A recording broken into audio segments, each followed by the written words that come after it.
In this video, we're going to take a look at a one-plane versus two-plane golf swing and which one is right, and the arguments for both. The main protagonist of the single-plane or one-plane swing is Bryson DeChambeau. At setup, if you draw a line, the angle of the club shaft is pretty much exactly the same as at impact. This concept is the same as with a lot of the old-time pros like Gary Player, Mo Norman, Ben Hogan,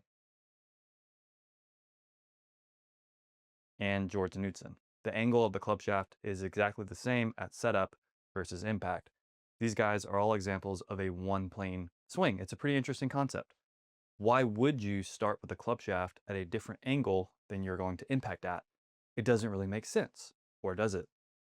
Also, I'm pretty sure you do not know what I'm about to say, and I wasted the majority of my time making a key mistake that would have saved me years of bad golf. So giving me 10 minutes of your time to watch this video might be a good idea. Some counterexamples for the two-plane swing are the three guys with the most career PGA Tour wins ever, coming in at a whopping 82 career PGA Tour wins, the most ever. Sam Snead's club shaft impacts much higher than his setup position. Tied for Sam Snead with the most career PGA Tour wins at 82 wins is Tiger Woods. Again, Tiger's club shaft is much higher than his setup position. And the third most PGA Tour wins, Jack Nicklaus, his shaft at impact is much higher than his setup position. We might as well throw in the top three players in the world right now, Scotty Scheffler, Jon Rahm, and Rory McIlroy, all with the two-plane swing. So which one is right? Starting and impacting with your club shaft at exactly the same angle, or having the angle of the club shaft at impact different from the setup? But before we talk about that, I want to let you know that I have a free training in the description box below that walks you through the key fundamentals for building a more repeatable golf swing. So which is right? I'll get straight to the point. Neither. You should not focus on one or the other. Focusing on setting up on your impact plane in the golf swing will not make you better at golf. Focusing on the things that will make you consistent in the golf swing will make you better. I would say Mo Norman and Bryson DeChambeau are doing different things. But Gary Player, George Knudson, Ben Hogan, all set up an impact on the same plane. But what are they doing different than the top pros today? Nothing. Wait, what? How are some guys one plane and some guys two plane, yet you are telling me they're doing the exact same things in the swing? The secret is the golf swing is unique to the individual. If you look at Gary Player, all he is doing really in the swing is swinging his arms and turning his body. Look at his right arm. It's just swinging naturally to the top, and then through impact, his arm is swinging through. It just so happens that the angle of the club shaft is the same as at impact for his unique swing. But take Rory McIlroy. What do you think he's doing in the backswing? He's just swinging his arms. And through impact, just swinging his arms. So why does Rory impact at a higher angle? It's simply because the way the arm responds as you swing back to the top is going to be different than the way the arm swings through for a lot of players. But in the case of George Knudson, Ben Hogan, Gary Player, it aligns so the club shaft is the same at setup and impact. So if there's one thing that I wasted the most amount of time on in my quest to get a good golf swing, it was trying to set up and impact at the exact same angle of the club shaft. I was really deep in the rabbit hole because I was so bad at golf and trying so hard to get better. I was so deep in the rabbit hole that I was looking for any little thing to help me, because why can other people play better than me even though I'm trying super hard? And so something I noticed in that the better players, specifically, we could say Ben Hogan, George Knudson, Lee Trevino, Mo Norman, one thing they did was at setup, if you drew a line on the angle of the club shaft, it was the exact same at impact. Yet a lot of players today set up with the club hanging really low with this big angle here, and then they impact with the angle of the club shaft way higher. And so when I saw that, I was like, okay, that has to be the thing that's making me play inconsistent golf. Because I need to simplify the swing as much as I possibly can to have a shot here. And so, like I said, if there's one thing that I wasted the most amount of time on, it was trying to set up an impact at exactly the same club shaft angle. And I'll tell you what you should focus on. But the answer for me was that I should not set up an impact at the exact same angle. The club shaft, it's close, but the angle of my club shaft at impact is set up, that's impact. It's just a touch higher, and that is how I get my most consistent swing. So in this video, I want to show you what you should do. Should you have a two plane where you have different shaft angles, or one plane where it's the same shaft angle, and how you should go about doing that. So there's two things you can control in the swing, and I was trying to control the uncontrollable. You can't control if the club shaft wants to impact. Your arms will tell you, because all you can control in your golf swing is that your body's going to turn. So how do you want to account for your body moving? You could make your body do a bunch of different things. And then, so it's the balance of the body going back and then through. And then the other thing you can control is the arm movement. So you have two things you can control. And within that, there's wrist movement and all this stuff. But basically, to get out of your head, the club's just, it's going to swing back and through. So just try to get it to do the same thing every time, and same thing with your body. And so I was trying to control the uncontrollable. And so I was setting up, I'll try to hit a shot here. I was setting up, trying to mirror, because I noticed when I videoed my swing thousands of times trying to do this, like I said, I probably wasted about 5 years. I would impact here. And so I go, okay. And so I'd raise the handle up and then it'd impact higher. And so I got to where I'm setting up about here. And it does help, which I'll get to why in a second. But we can take the benefits of both. But I try to set up here with the club shaft higher. And then I try to impact that angle. And that did go right down the line. But maybe if I redo that video over, we could see if I did that. But it just feels like I'm trying to manipulate. It doesn't feel natural. And so instead of being here, and I'll explain why this doesn't work. Actually, I can right now.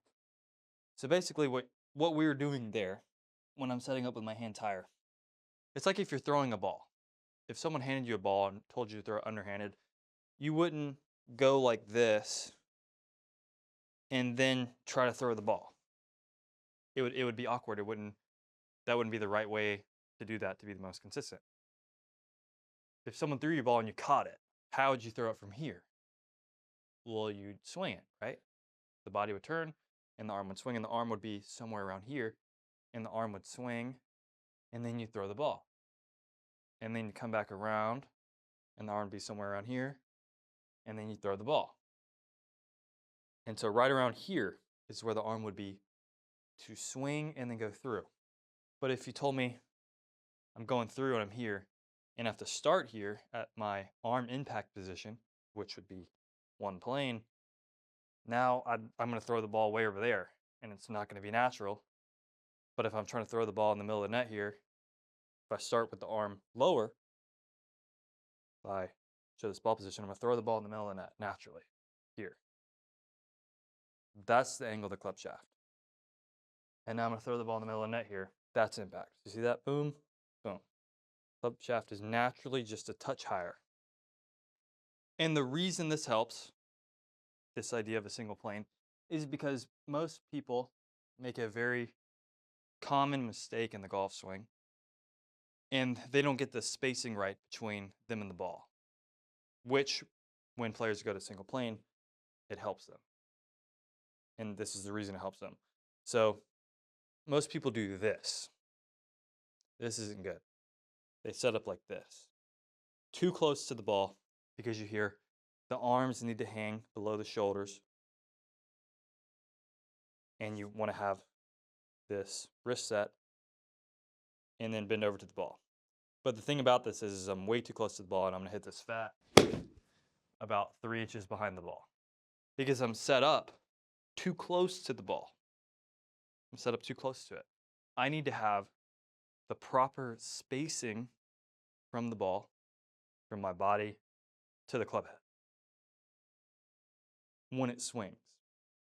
And so if I come up here, what's going to happen as an impact is the club's going to get further away from me because the arm wants to extend out as it's swinging.